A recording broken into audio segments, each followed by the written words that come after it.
The ego is the enemy. How to get out of your own way. There is something inside you that is quietly working against you every single day. It is not laziness. It is not fear. It is not a lack of talent or opportunity or time. It is your ego. And it is far more destructive than most people realize. Not because it makes you arrogant or difficult, but because it distorts your perception of reality in ways so subtle, so convincing, so perfectly disguised as reasonable thinking that you almost never catch it in the act. The ego does not announce itself. It whispers. It justifies. It protects. And in doing so, it keeps you exactly where you are while convincing you that everyone else is the problem. This audiobook is about learning to see it clearly. And once you see it clearly, getting out of your own way becomes not just possible but inevitable. Let's begin. Chapter 1: What the Ego Actually Is. Most people hear the word ego and immediately think of arrogance. The loud person in the room who cannot stop talking about themselves. The colleague who takes credit for everything. The person who cannot admit they are wrong no matter how obvious it becomes. But that is only one face of the ego. And it is the most obvious one, which means it is also the easiest to dismiss as something that applies to other people but not to you. The ego is something much broader and much more personal than arrogance. At its core, the ego is the story you have constructed about who you are. Your identity. Your self-image. The narrative you carry about your strengths, your limitations, your place in the world, and what you deserve. That story is not inherently bad. You need some sense of self to function. The problem arises when that story becomes so rigid, so defended, and so central to your sense of safety that you start making decisions to protect the story rather than to improve your actual life. When you avoid feedback because it threatens how you see yourself, that is ego. When you double down on a bad decision because admitting you were wrong feels unbearable, that is ego. When you cannot celebrate someone else's success because it somehow feels like a reflection on your own inadequacy, that is ego. None of those things feel like ego from the inside. They feel like self-preservation. They feel like reasonable responses to an uncomfortable situation. That is what makes the ego so difficult to catch. That's the key. The ego does not feel like ego. It feels like logic. Chapter 2: How the Ego Sabotages You Without You Knowing. The ego has several favorite strategies. And once you learn to recognize them, you will start seeing them everywhere, including in yourself. The first is the need to be right. The ego is deeply invested in your existing beliefs being correct. Not because being correct actually matters that much in most situations, but because being wrong feels like a threat to your identity. So instead of updating your thinking when new information arrives, the ego finds ways to dismiss, discredit, or reframe that information so your existing belief can survive intact. This is why smart people believe stupid things for so long. It is not a lack of intelligence.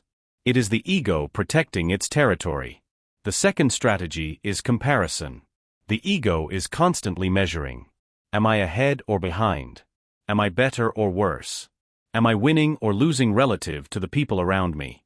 This comparison is exhausting and almost always counterproductive, because it pulls your attention away from your own path and redirects it toward a competition that nobody else is actually participating in. The third strategy is the most damaging one. The ego makes you the main character of every story. When something goes wrong, it is because of someone else's actions. When something goes right, it is because of your own brilliance. The ego cannot easily hold the nuanced truth that most outcomes are the result of many factors, many of which have nothing to do with you personally. This makes genuine learning almost impossible. Because learning requires the ability to look honestly at what went wrong and take ownership of your part in it. The ego resists that process at every step. You have a choice. Protect the story or improve the reality. The ego always chooses the story. But you do not have to. Chapter 3: The Ego and Other People.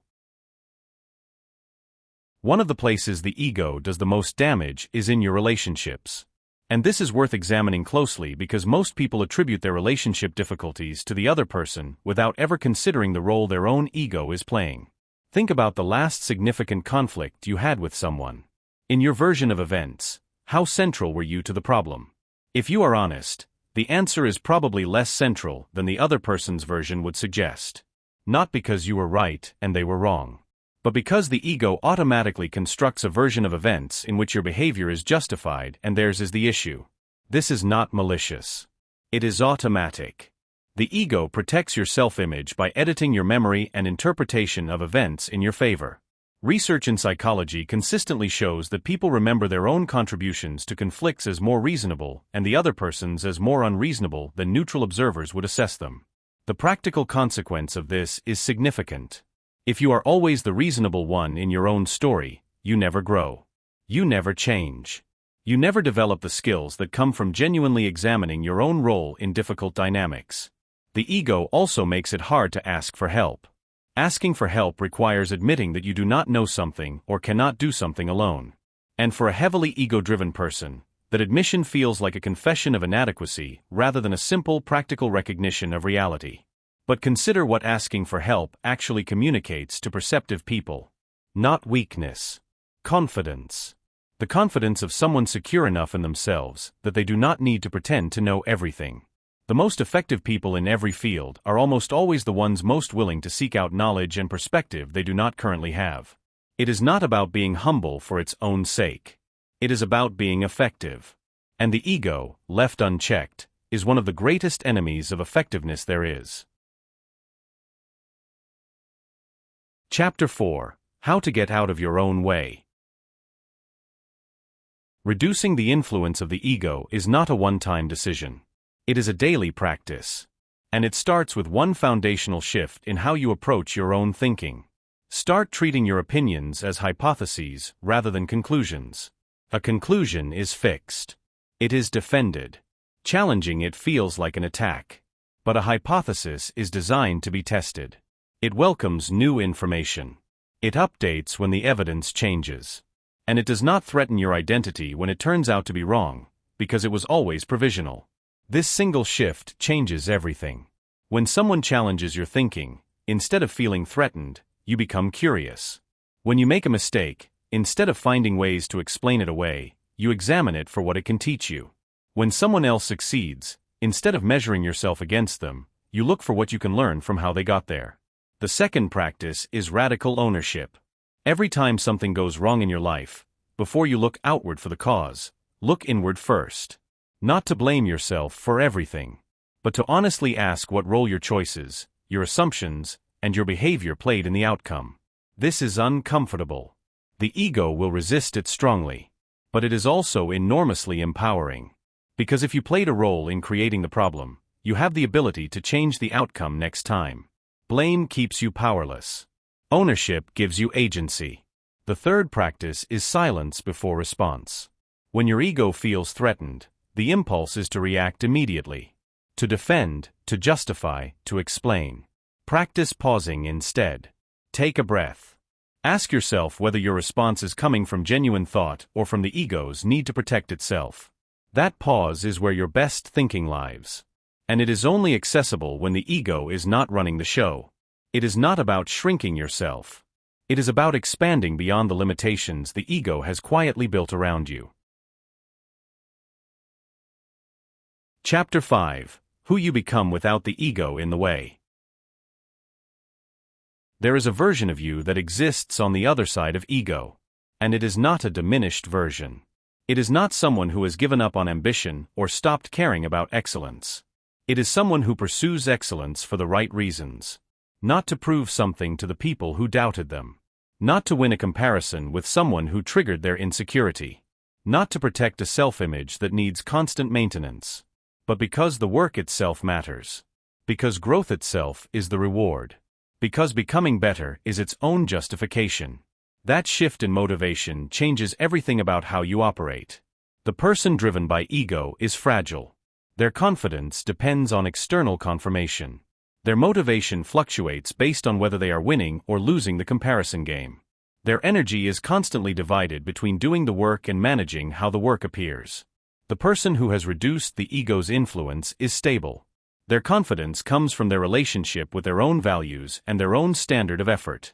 Their motivation does not depend on recognition because the work itself provides the fuel. Their energy is fully available for what actually matters. This does not happen overnight.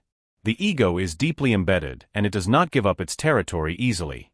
But every time you choose curiosity over defensiveness, ownership over blame, and genuine growth over the protection of your self-image, you are building that version of yourself brick by brick. And over time, the changes become undeniable. Not just to the people around you. To yourself. You start making better decisions because they are no longer filtered through the ego's need to be right. Your relationships deepen because you are genuinely present in them rather than managing them for how they reflect on you. Your work improves because you are learning from everything instead of defending against anything that challenges your existing self-concept.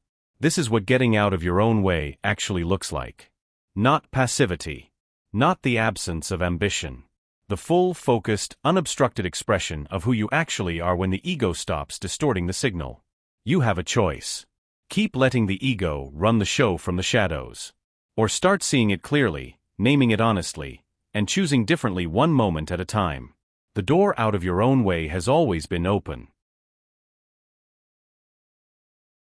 Let's wrap it up. The ego is not your enemy because it makes you arrogant. It is your enemy because it makes you blind. Blind to feedback that could accelerate your growth. Blind to your own role in the problems you face. Blind to the version of yourself that exists beyond the story you have been protecting. Here is your challenge. For the next week, every time you feel defensive, pause and ask one question. Am I defending the truth or am I defending my ego? That question alone will change more than you expect. Because the moment you can see the ego clearly, it loses most of its power over you. And what is left, when the ego steps aside, is something worth building. You. Unfiltered. Unobstructed. Fully in your own way. Thank you for listening to Akor Minds. If this resonated with you, subscribe and share it with someone who needs to hear it today.